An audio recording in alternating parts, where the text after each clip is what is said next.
मैं जब मर जाऊं तो मेरी अलग पहचान लिख देना, लहू से मेरे पेशानी पर हिंदुस्तान लिख देना। नमस्कार, डीएनपी के यूट्यूब चैनल पर आपका स्वागत है। मशहूर शायर राहत इंदौरी जी अब हमारे बीच नहीं रहे। कल शाम 5 बजे उनकी मृत्यु हो गई थी। मृत्यु से पहले राहत इंदौरी जी ने ट्वीट करके बताया था कि उनको कोविड के शुरुआती लक्षण दिख रहे थे, जिसके कारण जब उनका कोविड टेस्ट कराया गया तो वो पॉजिटिव आया। सब खैरियत है। उन्होंने ये तक कहा था अपनी परिजन से कि वो उनके लिए दुआ करे। उन्होंने साथ में ये भी कहा था कि वो अपनी खैरियत के बारे में फेसबुक या ट्विटर के माध्यम से लोगों को बताते रहेंगे।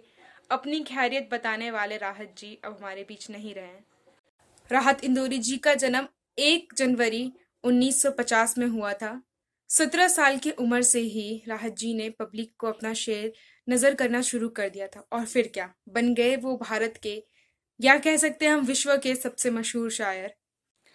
ऐसा कहा जाता है कि अगर शायरी मजहब होती तो राहत इंदौरी जी उसके भगवान होते। फिर क्या, भारत हो या विदेश, हर जगह उनके दीवाने मिलते थे। मुशायरों में उनकी लोकप्रियता इतनी बढ़ गई थी कि उनको विदेशों तक बुलाया जाता था कि वो महफिल में जाए और महफिल को अपनी शायरियों से सजाए। जब मर जाऊं तो मेरी अलग पहचान लिख देना, लहू से मेरी पेशानी पे हिंदुस्तान लिख देना। दुख तो ये है कि अभी अपनी सफेद तिरछी हैं, ये खराबी मेरे लश्कर से नहीं जाती है, ये खराबी मेरे लश्कर से नहीं जाती है।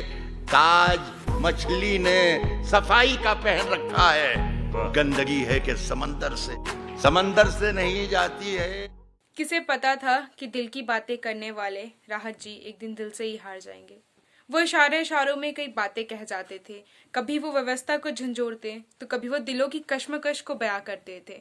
वो चांद की बातें किया करते थे, वो सितारों की बातें किया करते थे, लेकिन आज वो खुद सितारों और चांद में खो गए। राहत इंदौरी जी अब हमारे बीच नहीं हैं, लेकिन जब भी बात उर्दू की होगी, जब भी बात तहजीब की होगी, जब भी बात शेरो शायरी की होगी, जब भी महफिल सजाने की बात होगी, या जब भी बात लोगों के लिए लड़ने की होगी, तो राहत इंदौरी जी जरूर याद आएंगे।